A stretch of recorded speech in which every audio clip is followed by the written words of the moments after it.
Hey guys, welcome back to the channel. Today I am back with part 4 of reacting to your football hot takes. Like always, a couple days back on my community tab, I asked you guys for some of your hottest opinions on the beautiful game. And like always, man, you guys did not let me down. Over 170 comments on that community tab post. And every time I've been a new part to this series, you guys show more and more love. So thank you guys so much, man. It's honestly incredible to me. It's surreal. And yeah, I just wanted to say thank you guys so much for everybody that participated and left their hot take. Like always, man, you guys know the drill. I'm going to go through some of the best ones that I saw, give you guys my opinion, whether I agree or disagree, and just have a nice little discussion about football. If you guys did leave a hot take in that post and it's not featured in today's video, like I always say, do not be sad, do not be discouraged, because I plan on making like 100 parts to this series. As long as you guys have hot takes and I have a platform, we'll make countless parts to this series. But yeah, man, everybody that, again, one more time, everybody that submitted their hot take, thank you so much. And yeah, enough yapping right now. Let's get into this video and let's start looking at some of these hot takes. The first one we have here is Van Basten would be in the GOAT debate if he didn't have injuries. I agree, and at the same time I disagree. Now, let me explain to you guys why, because I don't want to make it sound like I'm pussing out with the first hot take here and not giving you guys a concrete answer. So let me explain myself. To me, the GOAT debate in every sport can only consist of 2 players. You cannot have a GOAT debate, in my opinion, that consists of 5 or 10 players, because at that point, there's no point in having the debate. So in basketball, Larry Bird was great. So was Magic. So was Kobe, rest in peace. So was Shaq. So was Bill Russell, won 11 rings. The GOAT debate in basketball, we all know, the only 2 guys that are in the discussion, in my opinion at least, and in most people's eyes, are LeBron and Michael Jordan. They occupy a separate room. And football, to me, there's not really a GOAT debate in my opinion, because I think Messi far and away is the best player of all time. But the only other guy you could argue for being better or equal to Messi is Ronaldo. He's the only other guy in that room. They occupy a separate room by themselves. And the reason why I'm saying all that is because, to me, even if Van Basten played until he was 35, he will not be in the room with Messi or Ronaldo. Those 2 guys, their longevity, their consistency, their clutchness, their great moments, I mean, their dominance overall will never be matched by anybody else in the history of football, in my opinion at least. Van Basten, to me, if he didn't retire early, he'd be in the conversation with R9 and Zidane and Cruyff and Pelé and Maradona and, you know, all those guys. Guys who are universally regarded as top 10 or top 5, but not in the same room as Messi or Ronaldo. So that's my reason. If your definition of GOAT debate is top 5 or top 10 player of all time, then maybe so. But in my definition of GOAT debate, he will not be in there. Now, I'd be remiss if I didn't mention Marco Van Basten was as productive as you want a guy to be before turning 30. I mean, this guy retired at 29, having won 3 Ballon d'Ors. Was amazing at Ajax coming out of their academy. Was fantastic at AC Milan. Scored in UCL finals, won multiple UCL finals with them, and also won a Euro with the Netherlands in 1988 against the Soviet Union, and scored one of the most beautiful goals in a cup final. I mean, that goal was amazing. This guy was like, he was one of the best players of his generation, along with Platini and Maradona and all those guys. He was that good. It's a shame that he had to retire so early. But again, we act like Van Basten retired at 24. He retired at 29, which is super young. But you gotta remember, this is back in the 80s and the 90s. Like, modern medicine is not what it is today. Like, Messi and Ronaldo, what we see from them, like, post-30, we're like, Messi and Ronaldo had some of their best seasons in their career post the age of 30. That's not normal. Like, look at Neymar, look at Eden Hazard, even look at Luis Suarez, guys nowadays, who are like, it's modern medicine. They're still playing like in this advanced era of football and like and technology, but they're not Messi and Ronaldo. So for us, like, Maradona had his last great year, you could argue at age 30. So Van Basten, there's no guarantee he would have been as good at 33 as he was at 27. So even if he played post 29, I'm not sure how good he would have been or how many like individual accolades he would have won, how many goals he would have scored. Because again, we can't compare them to Messi and Ronaldo's longevity, because those 2 guys are 1 in a billion. But again, to me, Marco Van Basten, I mean, even having played up until the age of 29, which is super young. Again, he only played like 10 seasons he only played 10 seasons really. I don't know what I was gonna say, and he only played 10 seasons. He's still to me a top 15 player of all time, and you could argue he has the greatest striker peak of all time. But again, like I mentioned, to me, GOAT debate is between 2 guys, and those 2 guys are Messi and Ronaldo. And in my opinion, even if he played until 45, he will not be in that discussion. The next one is, it's cooler to support a smaller club than it is to support a bigger club. I agree. And it's not just cooler, by the way. I'll add one more. It's more fun. Because obviously you guys know I support Barcelona. And we're arguably the biggest club in the history of football. And I'm not trying to play the victim here and say, oh, poor us fans of big clubs. But when you're a fan of a big club like I am, you can barely ever take small victories. Like, as a Barca fan this year, you guys know, if you watch my videos, I'm bitter. I'm mad about the way our season is going. And we're sitting top 2 in La Liga, and we're in the UCL round of 16.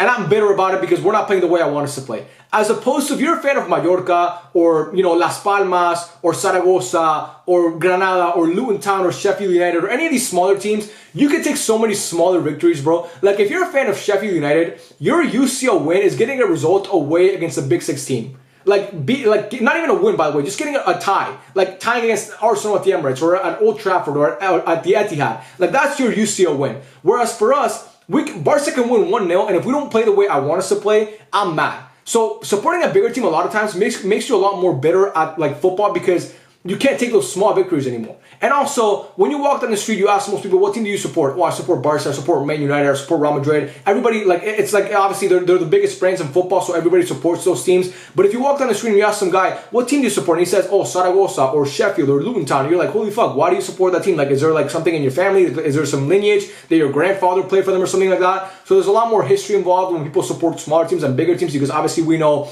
with social media nowadays, everybody just supports like the best teams. Now, that wasn't my case with Barca. I just kind of turned on the TV one day. I saw a team play in red and blue, and I kind of fell in love. I didn't know the history of the club, and then when I became a fan, I started learning more about the history. But I do think that, you know, like I said, as a fan of a smaller club, that was bad, by the way. I stutter a lot, but I'm not gonna cut that out. As a fan of a smaller club, you do get to take a lot more smaller victories as opposed to when you're a fan of a big club. And also, when people ask what team do you support, like saying Zaragoza sounds a lot more cooler than saying, oh, Real Madrid or Barcelona, in my opinion at least. The next one we have here is hating on good players just because they play for rival club is childish and stupid. Obviously, if you guys know me from TikTok, you know I don't really subscribe to this rule, but I do understand where he's coming from. And I obviously hate on rival players all the time. I said Jude Bellingham was going to be a flop, and I'm constantly playing down Real Madrid players, but that's just because obviously it's a rivalry. But I do think at some point, when you become too stubborn to give these guys credit, that's when it becomes annoying. Like Jude Bellingham shut me the fuck up. I'll be the first one to admit it. He shut me the fuck up this year. This guy's arguably the best player in the world, and he's going to finish top 2 in Ballon d'Or voting this year. He's a generational talent. I got to eat it with Jude Bellingham. Vinicius Jr., he's a fantastic player. Another generational talent. So is Luka Modric, a great player. Toni Kroos, all these guys, like Cristiano Ronaldo, I admit it, obviously, I hate on him a lot, but he's, like I mentioned earlier in this video talking about Van Basten, to me, he's the only guy you could challenge, like who could challenge Messi for the best player of all time. So again, there's like a fine line. You can troll rival players because obviously we're not going to love them because they play for the rival team. But at some point, when you become too stubborn and you are unable to give them credit for what they accomplished, that's when it becomes a little bit too, like you're being too biased at that point, and you're just basically like no one wants to hear what you have to say anymore. So again, I think hating on a rival player to a certain extent when he's a rival is good, but when you cross that line of just being too biased and not giving them credit, that's where it just becomes just like childish and stupid. The next one we have here is Prime Suarez is better than Prime Lewy, but Lewy better all time. I agree with the first part of that sentence. Prime Suarez is better than Prime Lewy, but the second part is where we disagree. Lewandowski's not close to Suarez in my opinion all time. Luis Suarez is the greatest striker to me in the history of the game, or if you want to argue at worst, to me top 2. It's R9 and it's Suarez. What Luis Suarez did at both Liverpool and Barcelona is look, Robert Lewandowski obviously should have won a Ballon d'Or in 2020. He's a fantastic player, one of the greatest strikers of all time, and especially of this generation. But when you compare him to Luis Suarez is a different breed, bro. To me, Luis Suarez is literally better at everything when it comes to football. Everything you want a player to be better at, Luis Suarez to me is better. And what that guy did, like I said, both even at Ajax and on the national team as well for Uruguay, and what he did at Barcelona, and even going to Atletico Madrid and winning a league title with them and being a productive player for them, to me, Luis Suarez is just like, again, prime, he's better, and also all time. They're just not in the same conversation, in my opinion, at least. The next one we have here is MSN was overrated, let Real Madrid three-peat on them. I don't think you can say MSN was overrated. I think that's a silly thing to say.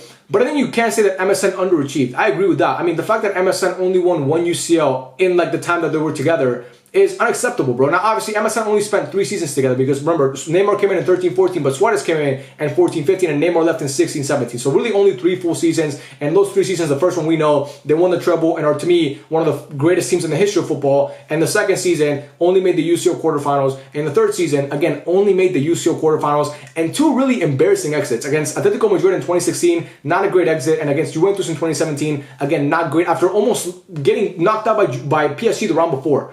And we needed a miracle comeback. But to me, like, they didn't really let Real Madrid three-peat on them. Real Madrid was just really good those years. And when you compare MSN and BBC, one was a trio that worked well together, and the other one to me was a trio that was carried by one guy, really, and really by 2 guys because Benzema was great. But to me, like I've said this multiple times, in the last 2 finals that BBC won together, in Cardiff and in Kiev, Bale was not in the starting lineup on those teams. It was Isco. Like, as a trio, MSN was not overrated whatsoever. They're the most... no trio had as good a chemistry as those 3 guys. And no trio fit as well together as those 3 guys. They all provided something so different, but at the same time so similar. It's really hard to explain, but Messi, Suarez, and Neymar were just... They're as amazing a trio as football has ever seen. And honestly, to me, they're the best trio in the history of this game. And there will never be a trio that comes close to them. So again, if you want to say MSN underachieved in terms of trophies, especially one trophy, the UCL, which is the biggest trophy, I agree with that. I think as a Barca fan, they underachieved. I think that whole tenure with Lucho, we kind of underachieved, despite the fact that we won a treble. Imagine how silly that is to say. We won a treble and we still somehow underachieved. But to me, to say that they're overrated in terms of like how they played together and saying that they let Real Madrid three-peat on them doesn't really make sense, in my opinion at least. The next one we have here is Benzema is better than Lewa all time and based on peak. Oh man, that's tough. To me, obviously, like Suarez to me is the best striker of this generation, like I mentioned. But the second guy, like the competition for second to me, the debate for second is between these two guys, Benzema and Lewandowski. If we're picking one season from each guy, Benzema's obviously 21-22 where he dragged the Real Madrid team to win the UCL, and Lewa is in 19-20 where he won the treble and should have won the Ballon d'Or. Now Benzema won a Ballon d'Or, Lewa never did, but we know Lewa would have won it if COVID never happened. So I'm giving Lewa his Ballon d'Or there. They both basically won a Ballon d'Or, or technically won a Ballon d'Or. To me, Benzema's 21-22 season, even as a fucking as a rival fan who was actively hating on Real Madrid every single round, it's the greatest. It's honestly, I could argue it's the greatest UCL campaign I've ever seen. What that man did throughout those 3 knockout rounds against those great English teams is I've never seen it before. Lewandowski in his UCL run, he was amazing, but look at the teams that they played. They played Chelsea, I'm pretty sure, in the round of 16. They played a bad Barca team in the quarterfinals. They played, I think, one of those French teams in the semifinals, and in the final, Lewa didn't really not really score. He didn't score at all. It wasn't as great. Now, granted, Benzema didn't score in his final either, but I think Benzema was better in his final against Liverpool than Lewandowski was in his final against Paris in both of those UCL runs. But to me, again, if we're picking one season, I think Benzema had a slightly better season in 21-22. But all time, I would give it maybe slightly to Lewa because Lewa has a better longevity, like in terms of he was so consistent for so many years. Now, granted, Lewandowski was the main goal-scoring threat on all his teams, and he played in a much easier league than Benzema did.